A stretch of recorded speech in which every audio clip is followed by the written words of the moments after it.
भाऊ नमस्कार. नमस्कार. ओतूरच्या बस स्थानकाचा प्रश्न गेले अनेक दिवस रेंगाळत होता आहे. सांडपाण्याचा प्रश्न आहे, पावसाचं पाणी साठतंय, चिखल होतोय, प्रवासी अक्षरशः तुम्हाला सगळ्या मंडळींना असं पाट्यावर वाटतंय. आज अधिकारी, सरपंच, तानाशी तुमची सगळ्यांची एकत्र बैठक झाली, नेमकं काय ठरलं? ओतूर एसटी स्टँडचा जो प्रश्न आहे, पावसाळ्याचा पाण्याचा असेल, त्याचप्रमाणे तिथं सुलभ शौचालय आहे त्याचा प्रश्न असेल आणि रस्त्याचा प्रश्न असेल, असे दोन्ही तिन्ही प्रश्न बऱ्याच दिवसापासून रेंगाळत आहेत. आणि त्याचा खऱ्या अर्थाने पाठपुरावा ग्रामस्थ, ग्रामपंचायत असेल, सर्व सामाजिक कार्यकर्ते असतील, तानाशीट असतील, बरेचसे मान्यवर या ठिकाणी वेळोवेळी करत आलेले आहेत. आणि खऱ्या अर्थाने याचा सर्व गावाच्या वतीने सर्व पत्रव्यवहार करण्याचं काम हे आदरणीय मंत्रालयामध्ये ज्यांना कामाचा प्रचंड असा अनुभव आहे आणि गावाच्या बऱ्याचशा कामांमध्ये त्यांना यश आलेलं आहे असे दिलीप घोलप साहेब आहेत आमचे ज्येष्ठ नागरिक संघाचे. तर त्यांनी तो सर्व पत्रव्यवहार केलेला आहे.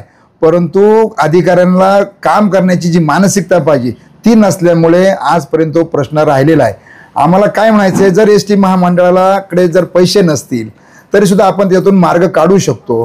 त्या पद्धतीने आम्ही त्यांच्याशी पत्रव्यवहार केला. आम्ही त्यांना फक्त म्हटलं तुम्ही परवानगी द्या, आम्ही करतो, तुम्हाला पैसे नाहीत तुमच्याकडे पण तुम्ही काय असं रडत बसू नका, आपण प्रत्येक गोष्टीवर मार्ग निघतो, पण तुमची मानसिकता पाहिजे का आपल्याला हे काम करायचं आहे.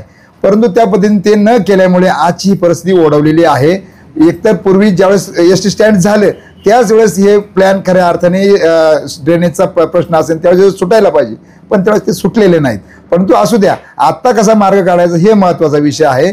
या दृष्टीने आम्हाला त्यांच्याकडून दोनच अपेक्षा आहेत का त्यांनी याच्यामध्ये सकारात्मक त्यांचा भाव राहिला पाहिजे आणि दुसरा जे जे कागदपत्र आम्हाला पाहिजे ते त्यांनी वेळोवेळी आम्हाला दिले पाहिजे आणि आमच्या बरोबरीने त्यांनी उभं राहिलं पाहिजे, गावाबरोबरीने त्यांनी उभं राहिलं पाहिजे. त्यांना आम्ही ड्रेनेजचा जो प्रश्न आहे त्यांना आम्ही पाठीमागं सांगितलं होतं. ज्यावेळेस ब्राह्मण रोडचं काम चालू होतं त्यावेळेस गटर लाईनचं प्रामुख्याने काम मोठ्या प्रमाणामध्ये चालू होतं. त्या कॉन्ट्रॅक्टरला आम्ही तसं बोललो पण होतो, परंतु यांनी त्यावेळेस सकारात्मक नाही दाखवली, त्यामुळे तो ड्रेनेजचा प्रश्न सुटला नाही.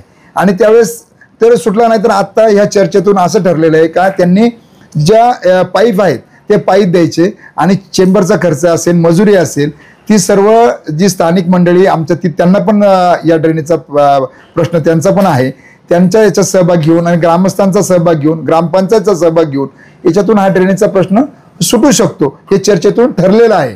आणि त्या दृष्टीने त्यांनी त्याची पावलं उचलावी, त्यांना विनंती आहे.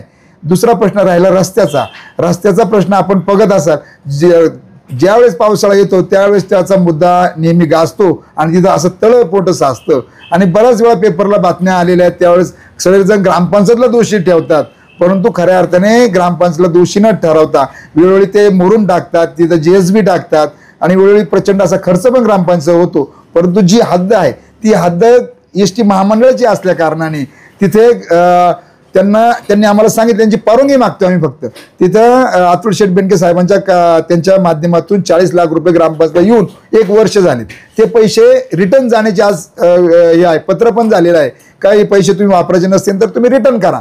आम्ही त्यांना वारंवार सांगतो. घोलप साहेब आमचे वरच्या अधिकाऱ्यांना पण भेटले, पण ते सकारात्मक नसल्यामुळे, त्यांनी परवानगी न दिल्यामुळे तो पण प्रश्न तसाच राहिला आहे. आमची विनंती आहे त्यांना, त्यांनी 24 फुटाचा जो रस्ता आहे त्याचे पेपर्स आम्हाला द्यावेत.